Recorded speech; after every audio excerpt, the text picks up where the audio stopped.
ಹೊರಗಡೆ ಅಶ್ವಿನಿ ಗೌಡ ಅವ್ರದ್ದು ಒಂದು ಸಿಕ್ಕಾಪಟ್ಟೆ ಟ್ರೋಲ್ ಆಗುತ್ತೆ, ಕನ್ನಡ ಹೋರಾಟಗಾರ್ತಿಗೆ ಕನ್ನಡ ಬರೋದಿಲ್ವಾ ಅಂತ ಹೇಳಿ. ಅದೊಂದು ಟಾಸ್ಕ್ ಇರುತ್ತಲ್ಲ ಬೋರ್ಡ್ ಮೇಲೆ ಅವ್ರ ಬಗ್ಗೆ ಏನು ಅಂತ ಬರೆಯೋದ್ರಲ್ಲಿ ಛಲಗಾರ್ತಿ ಅನ್ನೋ ಪದ ಸ್ಪೆಲ್ಲಿಂಗ್ ಮಿಸ್ಟೇಕ್ ಇರುತ್ತೆ. ಅದಕ್ಕೆ ಅವ್ರು ಕೊಟ್ಟಂಥ ಕ್ಲಾರಿಫಿಕೇಶನು ಕನ್ನಡ ಅದು ನಾನು ಬರೆದಿದ್ದಲ್ಲ, ಗಿಲ್ಲಿ ಬರೆದಿದ್ದು, ಗಿಲ್ಲಿಗೆ ಕನ್ನಡ ಬರಲ್ಲ ಅಂತ ಹೇಳಿದರು.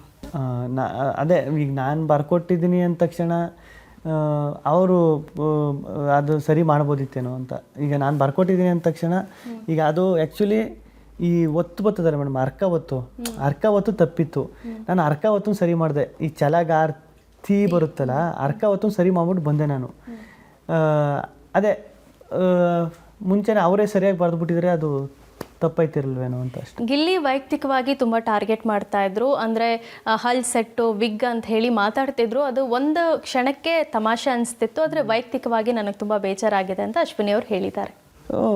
ಈಗ ಅವರು ನಮಗೂ ರೇಗಿಸಿರ್ತಾರೆ, ನಮಗೂ ಇದು ಮಾಡಿರ್ತಾರೆ, ನಾವು ಅವ್ರಿಗೆ ಇದು ಮಾಡಿರ್ತಾರೆ. ಅದೇ ಈಗ ಕೊನೆ ವೀಕ್ ಏನು ಇರ್ತದೆ ಅಂದರೆ, ನೀವು ಮಾಡಿರೋ ತಪ್ಪು ನೀವೇನಾದ್ರು ಯಾರಿಗಾರ ಸಾರಿ ಕೇಳಬೇಕಾ, ಏನಾರು ಇದು ಮಾಡಬೇಕಾ, ಆ ಫೀಲ್ ಏನಾರು ನಿಮ್ಗೆ ಇದೆಯಾ ಅಂತ ಹೇಳಿ ಕೊನೆ ವಾರ ಅದಕ್ಕೆ ಇರ್ತದೆ ಪೂರ್ತಿ. ಅದರಲ್ಲೆಲ್ಲ ನಾನು ಹೇಳಿರ್ತೀನಿ, ಮೇಡಮ್ ಹಿಂಗೆ ಈ ಪಾಯಿಂಟಲ್ಲಿ ನಿಮಗೆ ಬೇಜಾರು ಮಾಡೋನಿ, ನೋಯಿಸೋನಿ, ತಪ್ಪಾಯಿತು ಅಂತ ಹೇಳಿ ಸಾರಿ ಕೇಳ್ಬಿಟ್ಟು ಬೆಂಕಿಗೆ ಲೆಟ್ರೆಲ್ಲ ಹಾಕ್ಬಿಟ್ಟು ಇದೆಲ್ಲ ಮಾಡಿ ಶೇಕೆಂಡೆಲ್ಲ ಮಾಡಿ ಎಲ್ಲ ಮಾಡಿದ್ದೀನಿ.